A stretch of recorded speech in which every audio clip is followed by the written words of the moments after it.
Welcome to Conversations with the Authors. Ladies and gentlemen, welcome back to Conversations with the Authors. I'm your host, Daniel. And I'm Daryl. And I'm Sandra.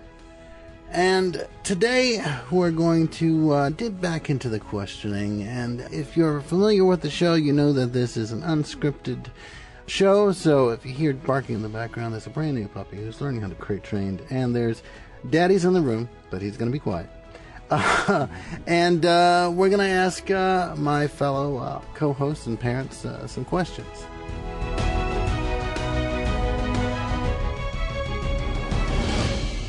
If you don't mind. I don't mind. How about you? No. I feel If you're new to this podcast and you've picked up the book or you've heard about it or what have you. This is kind of like a pop quiz. Right. We're going to... Yes, Pop, it is. Right? What inspired you to write fantasy, and what drew you to this genre in particular? Well, for me, just as an author, I've always been kind of drawn to the limitless possibilities of fantasy. Mm-hmm. I love to create my own worlds and characters, and to explore the themes and ideas that might not be possible in other genres. It gives you that kind of flexibility. You can really, you can use your imagination like a muscle. Fantasy allows me to really not just tap into my imagination, but into my reader's imagination too. So we built kind of a kinship. Although I'm remotely out there somewhere as the writer, and they're somewhere else, right. We can build that kind of relationship. Well, there's a way to have this connectivity. Absolutely, I agree. Familiarity. Mm-hmm. Okay, so how do you create the fantastical world and the characters in your stories? What do you think? Well, you have to acknowledge what's around you. Mm-hmm. Mm-hmm. I look at every little accomplishment, every item around me as a gift. I was gonna say something like that. You took the words right out of my mouth. I felt it going out. And that gift is the blessings that all of us take for granted every day. And that's our magic. That's our daily magic. And nobody know, even when people have temper tantrums, and when people have the giggles, right, or somebody just want to be quiet, right? That's magic. If you saw somebody can say a word, sometimes it'll just inspire things in me. Poppycock. Poppycock, right? Exactly. Let's see where that takes us. That'll take us somewhere. I think so. But sometimes we can look at just mythology and history. It's like oddling just things in came nature, from right? an odd thing I saw, so it was an oddling. So anything that was odd became an oddling. Right. Yeah, and as I said before, when you're making fantasy, you kind of want to ground things. You ground it in reality, but it's like a seed. You ground it in reality. Right. But it's going to grow out and arborize into something fantastic, right? Isn't that a lovely word? Arborize. Right? Arborize. Remember that, guys. Arborize. Okay. Word of the day, right? Exactly. And remember, that's exactly what the forest does. It arborizes. Right. So, how do you balance the need for internal consistency with the desire to create an imaginative and unique setting? That's always a challenge. A lot of index cards. And photographs and drawings. But when you're writing fantasy, you try to create rules and you want to be consistent with those rules. Yeah. Okay. So, if your character can't kill, for instance, you don't, and you've shown that he has that moral interpretation. Not to do that, then you don't want to suddenly just do an about face. Well, yeah. Well, you know what? Well, sometimes you would. But even if the character does break their sometimes that's a surprise. Persona. That's a twist, right? I think that's still part of their rules. There's some machination within their mind within their build that will make them eventually turn, right? I mean, it's like Lawrence of Arabia, right? He's tortured, his feet are caned, and all of a sudden, it's not so much a punishment anymore. I think there's something that perhaps was in his personality to begin with that lent itself to maybe enjoying what's happening. So, and you depend on your editors and beta readers and people like that. People that get the book before everybody else does. Right. So like you. Yeah. You got the book before everybody else and let you read and do some editing and let other people, your intimate, take a look at it and see what they think too. Yeah. And it's good. That's a good way to field, plot holes and things, I think, yeah. It is. So what challenges have you faced in? I'm sorry. Let me go back.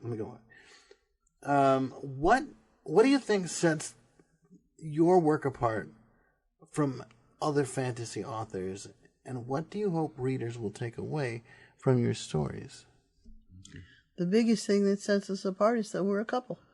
Well, yeah, and being a couple like that, we can bounce ideas off one another and get that character development, that emotional development, because we'll agree whether or not this character is going to feel this way, act this way, and how much of that way he's going to behave. So, and after being married for 44 years, we have found out what the sentence is where you drop this and predicate that and subtract this and exclaim this.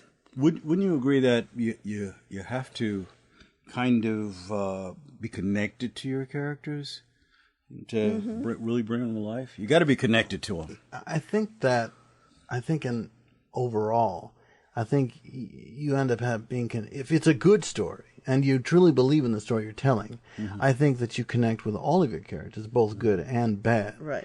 Because I think inevitably there has to be some essence of you within that character, either in terms of a protagonist, the good guy, things that you hold close and you sort of respect and you want to impart unto others. But then when you're thinking of the antagonist, the bad guy, the evil, right. I think we connect things about us that we fear or that we want to steer away from, or we want to warn others writing a bad character is kind of cathartic. Yeah. Because you have all this stuff in you, right? That you hold back in real life. Yeah. And in the bad character in your story, you can really cut it loose. Yeah, it's that moment where you think, if I just, if only I had that one time, if I only had that guy right in front of me, I could really, and I think you're right. I think that, yeah, absolutely. Yeah, I felt that idea happen just now. I think that's right. So you're always there for me. Right. I think that's where that happens. Can you speak to the importance of world building and creating immersive settings in a fantasy genre? Well, world building is essential in fantasy. You got to have it. Like you're building a place that's different than you experience every day. So it helps you create a sense of immersion and believability. Continuity. Continuity. You got to have that. I think we shot a commercial, some time ago, and all of our pictures were laying out. Yes. One of the things you want to do that can inspire you and help you, and you might later use in the book too, because some books have little illustrations. There are maps and detailed maps of your worlds and directions, show the cultures of the world. Yes. That was nowhere near all the photos. No. I'm sure it wasn't. So, sometimes we had those things just lying around so we could look at them. Ladies and gentlemen, and they were inspirational. The commercial that was shot, there were a few concept drawings from how Nicholas became Santa Claus on the coffee table, sort of spread out, to sort of illustrate the work that goes into creating a highly rated fantasy novel such as How Nicholas Became Santa Claus. Yeah. And when you really, and I've seen the file, ladies and gentlemen, if you look at it, I mean, there are reams of ideas. The idea, it arborizes. Right. Right. I did it. There you go. Oh, yes. Into this enormous tree of ideas and concepts that branches off not only into, ladies and gentlemen, main stories, but peripheral. I feel like Jeff Goldblum. Oh, peripheral stories. Right. Okay. Yeah. Well, and it brings it all the way down to they spring from the roots yes. of that tree too. And speaking of roots, I have a 5, 2, 3, and 4 filled up terabyte drives of research. Yes. Right? Yes. And of those, the 5, the 2, and the 3 are photos. I will take the CliffsNote version. I'm going to cheat off of him. How do you approach crafting complex and multiple dimensional characters within this fantasy setting, this fantastical? If you're going to make characters, you've got to make them not only have their attributes, but they have to have their flaws too as well. And you have to know what they're supposed to do in the story, and whether the story will benefit or have a draw from it. In some stories, you have a lot of archetypes. Somebody's all good, somebody's all bad, and somebody's all evil. But your characters you may want your characters to be complex too, and they have a little bit of all. And obviously they're going to emphasize that which makes them them. And also remember that your characters are going to be shaped by the world they're in. Yes. And an interesting thing, when you are writing, sometimes you'll find that the story writes itself. Yes. Because you can't go anywhere else but where that story leads you. Right. To a logical conclusion. So absolutely. That makes it easy. Yeah. You got to do this, right? That's right. I talked earlier in the podcast series about a style of writing called free verse. This is where you sort of hit the ground and you just write. And to sort of piggyback off what you're saying, the story writing itself, to understand that this is in fact a living world. There are people, there are philosophies, there are magic characters, there's good and bad, and there's neutral, and all of that affects everything. And I think that's what writers have to sort of keep in mind, is that everything is in connection with everything else. Right. And you have to realize as a writer, even when you're not intended on getting to a certain point, sometimes A to B has to go through GDFA. Right. Sometimes, ladies and gentlemen, your GPS Plays is with you. recalculating. Yeah, it's just like bringing some character to an end that you really wanted to take to the end of the story, but you brought him to an abrupt end. Right. You got killed, he got excommunicated, he got banned, something happened, and you really didn't mean for it to go that way, but the story led you in that direction. And it was the most logical thing to do at the time. For example, we have a chapter in the book which I took out of the book, thought I had taken completely out of the book, and your dad took it out of the book, and we got 4 chapters down, and there it was, back in the book. Yeah, but we did something. I'm not going to say because I don't want to give anything away, but we did something fantastic with it. So it was fortuitous that we were able to have that there. And it was it wrote itself because it came right at the point It was like, when we had a crisis. writer's block set Now what do I do? Yeah. I'm, But we were able to transform that. What some people might consider a mistake, we saw a mistake, and we changed it into an asset. Yes. And you can't even tell. And it was wonderful. It really worked. It was fortuitous. I can't tell you what it was because you got to get the book to find out, right? Please do. And you won't tell. You just say, "This is marvelous. Yeah, it worked out really well." You're gonna get to it. You're gonna say, oh, "I gotta read this again." So sometimes fortunate things happen. And how do I wonder? We talk about inspiration and the things that sort of get you writing. We've talked about other writers. How do you find you inspire each other? And perhaps, what was the most... Bless you, Airwick. Bless you. Yeah, I think it's... Somebody give it a tissue. And I think it needs... and what was... Gesundheit? What was the most surprising way that you inspired each other in either writing Nicholas or in writing one of your other sci-fi fantasy stories? How did we inspire one another? Well, I think we inspire one another with the words that we choose, and the ideas that we come up with, because we're actually literally sometimes sitting right next to one another, and we're passing these papers back and forth, and sometimes we look at something and say, I think this should be here, this should go there, and then she'll tell me, no, that should go there, and this should go here. And then we compromise, and we come up with something in between.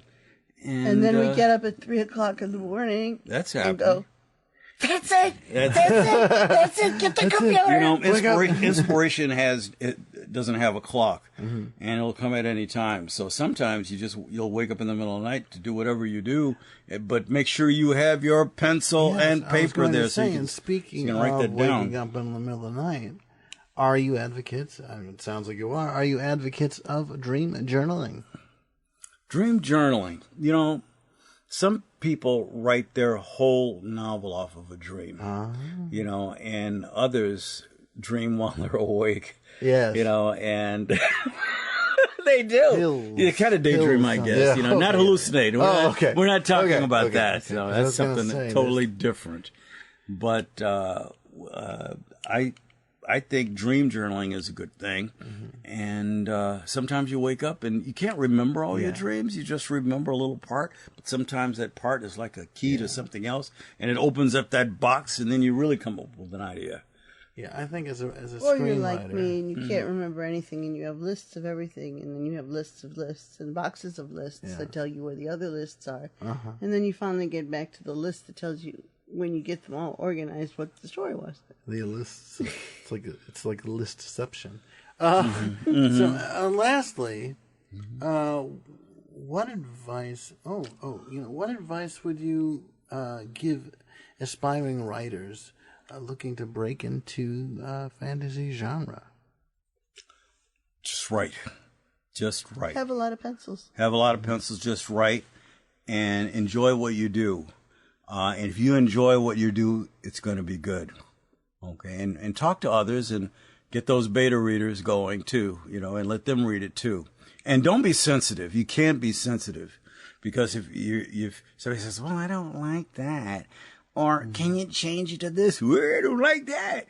So whatever they may say can be helpful. Just appreciate the constructive criticism and continue on, Yeah, I know I said lastly, but this one's going to be lastly because, well, maybe it will be. My mind is just going, and I was just thinking, because we were just talking a moment ago about good and evil, and but I gotta wonder what roles do themes of good and evil, versus evil and destiny and fate, what do they play in your writing? Well, you know what? It's part of the conflict, right? Evil drives, good buffers, and together they make a cake. Well, you can't have the yin without the yang, right? Mm-hmm. Mm-hmm. Oh, yes. And so it helps to make your work stand out, you know. And I think our work stands out because we pay that attention to detail. And I think any good writer will want to pay great and acute attention to detail and world building. And the emphasis on characters. And there, too, you get back to... develop an emotional depth. The unexpectedness of life. Right. You don't want a too shallow character. Right. You want them as deep as you can get them. I mean, peripheral characters and the butler coming in saying, he's out the door, sir, you know, is one thing.